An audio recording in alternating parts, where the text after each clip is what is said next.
Vehicle sales நிறையுது. அன்னைக்கு night வந்து எங்கே நீக்குன்னு சேலுன்னு தெரியல.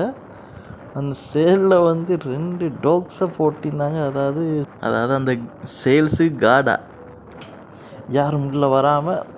வா, இந்த கார் லைட்டுனா நல்லா இருந்துச்சு. WXP இன்னைக்கு மார்னிங் லைவ் ஆக்சிடெண்ட் ஒன்று கண்டேன். அதாவது ஒரு ஷாப்லேருந்து ஒருத்தர் வந்து வெளியே வந்தார். அவர் ரைட் அண்ட் லெஃப்ட் பார்க்காம ரோடு அப்படியே க்ராஸ் பண்ண போக்கோலே சிட்டி 100ல் 2 பேர் வந்து பண்ணியிருந்தாங்க. பைக்கிட்ட ஹேண்டில் பட்டு பைக்கில் இந்த 2 பேரும் அவர் 2 பேரும் தான் மிச்சம் டேமேஜ்.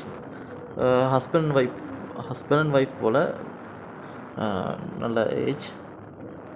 அண்டு பின்னுக்கு இது வந்த ஒய்ஃப்ட்ட வந்து